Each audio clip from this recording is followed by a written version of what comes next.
आज से लगभग 4.5 बिलियन साल पहले हमारा सोलर सिस्टम बन ही रहा था। उस समय हमारी पृथ्वी आज जैसी बिल्कुल नहीं थी। ये नीली नहीं बल्कि लाल थी।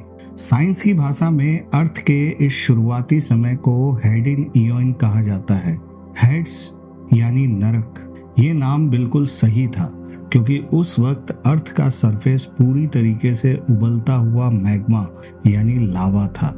टेम्परेचर हजारों डिग्री सेल्सियस में था। एटमॉस्फेयर में ऑक्सीजन का नामो निशान नहीं था।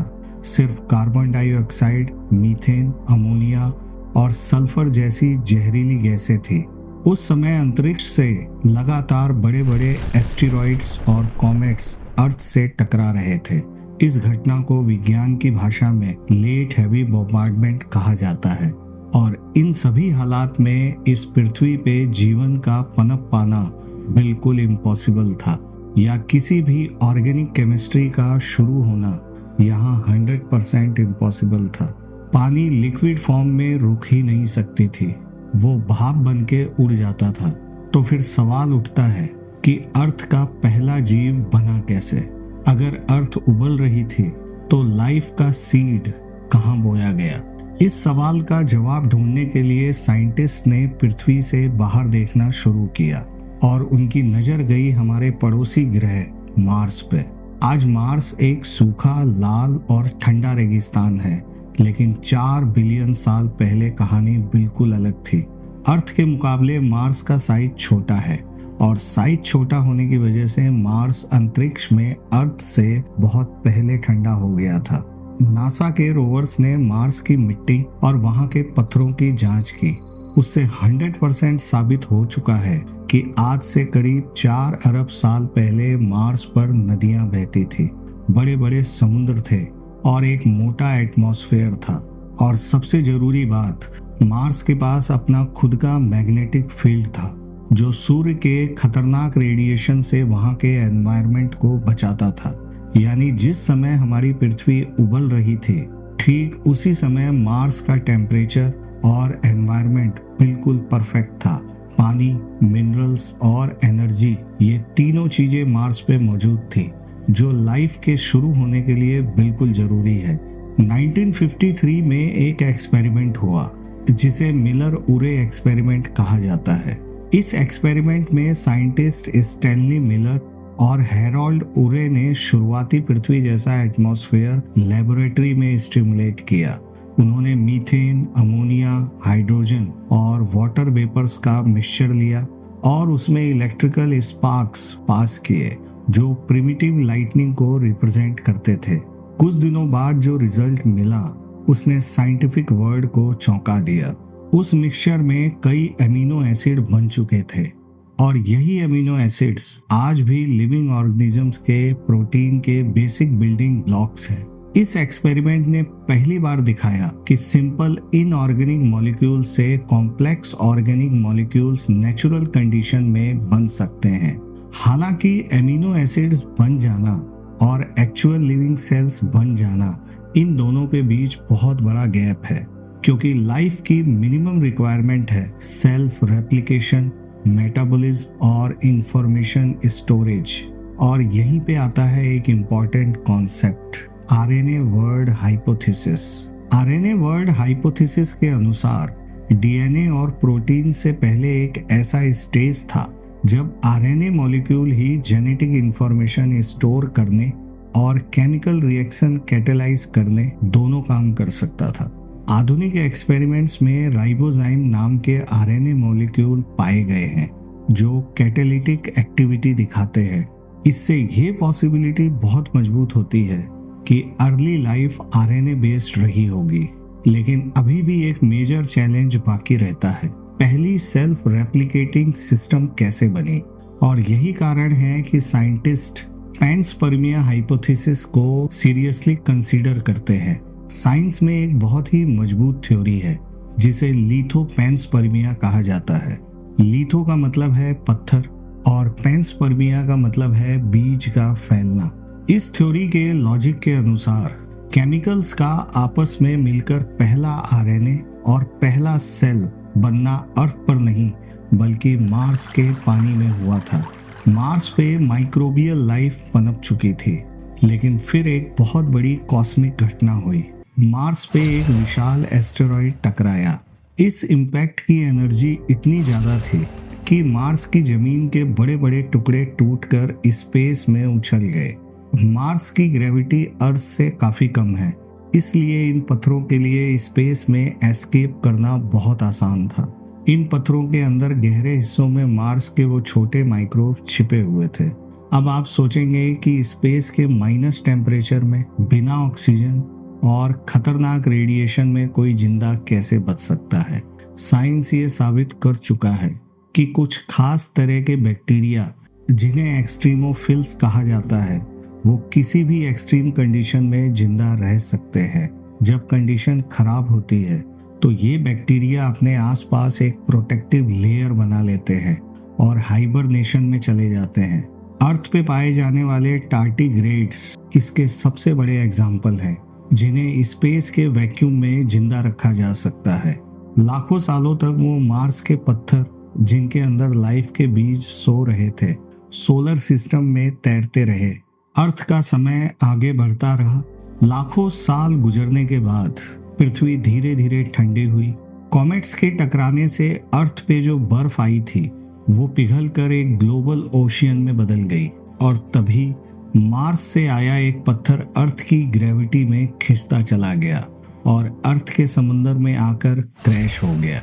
पानी के संपर्क में आते ही उस पत्थर के अंदर सो रहे उन माइक्रोब्स को एक नया एनवायरनमेंट मिल गया। यहाँ उन्हें लिक्विड मिला, वॉल्केनिक वेंट से हीट मिली और ढेरों मिनरल्स मिले। जो जीवन मार्स पे शुरू हुआ था उसने अर्थ को अपना नया घर बना लिया। इस तरह लाइफ को अर्थ पे जीरो से शुरू होने की जरूरत ही नहीं पड़ी, उसे एक रेडीमेड ब्लूप्रिंट मिल गया। अगर पेंसपर्मिया की ये थ्योरी सच है तो इसका मतलब है कि इस पृथ्वी पे हर पेड़, हर जानवर और खुद हम इंसान असल में मार्स के वंशज हैं। मार्स से आए उन शुरुआती माइक्रोब्स ने अर्थ के डीप ओशियन में अपना विकास यानी इवोल्यूशन शुरू किया। समुद्र की गहराइयों में जहां सूरज की रोशनी भी नहीं पहुंचती, वहां हाइड्रोथर्मल वेंट्स होते हैं। ये जमीन के अंदर से निकलने वाले गर्म लावे के चिमनी जैसे होते हैं, और इन्हीं गर्म चिमनियों के आसपास केमिकल्स और मिनरल्स के रिएक्शन से अर्थ का पहला सबसे इम्पोर्टेंट इवोल्यूशन हुआ। आज अर्थ पे मौजूद हर एक जीव, चाहे वो बैक्टीरिया हो, कोई शार्क मछली हो, कोई पेड़ हो या इंसान हो, हम सबका डीएनए अगर पीछे से ट्रेस किया जाए तो वो एक ही सिंगल सेल्ड जीव पर आकर रुकता है। साइंस में इसे ल्यूसा यानी लास्ट यूनिवर्सल कॉमन एंसेस्टर कहा जाता है। ये ल्यूसा आज से लगभग 3.5 से 3.8 बिलियन साल पहले अर्थ के समुद्रों में रहता था। ये ऑक्सीजन नहीं लेता था, बल्कि केमिकल्स को खाकर एनर्जी बनाता था। अगले 2 अरब सालों तक अर्थ पर सिर्फ और सिर्फ ऐसे ही सिंगल सेल्ड बैक्टीरिया का राज रहा।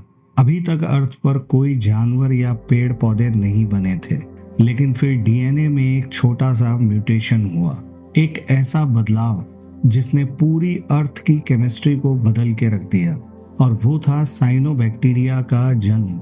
एक ऐसा बैक्टीरिया जिसने पहली बार सूरज की रोशनी से खाना बनाना सीखा, जिसे हम फोटोसिंथेसिस कहते हैं, और इसका बाई प्रोडक्ट था ऑक्सीजन। दोस्तों, अगर मार्स की बात हो रही है तो उसका एक नया फैक्ट भी मैं आपको बताना चाहता हूँ। मार्स की सतह से जब भी नासा के रोवर्स नई तस्वीरें अर्थ पे भेजते हैं तो अक्सर इंटरनेट पे एक नई बहस छिड़ जाती है। इन तस्वीरों में कभी कोई पहाड़ पे बैठा हुआ आदमी, तो कभी भगवान गणेश जी की मूर्ति, और कभी विशाल दरवाजा दिखाई देता है। इन्हें देखकर एक पल को ऐसा लगता है कि मार्स पे भी कोई एडवांस सिविलाइजेशन रही होगी, जिसने पत्थरों को तराश कर ऐसी मूर्तियां बनाई थी। लेकिन साइंस की नज़र से देखने पे इसका सच कुछ और ही निकलता है।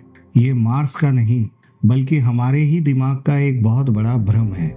साइंस और फिजियोलॉजी की भाषा में इसे पेरिडोलिया कहा जाता है। हमारा ह्यूमन ब्रेन लाखों सालों के इवोल्यूशन के दौरान इस तरीके से डिजाइन हुआ है कि वो हर रैंडम और अजीब चीज में पहचानी हुई आकृतियां ढूंढने की कोशिश करता है।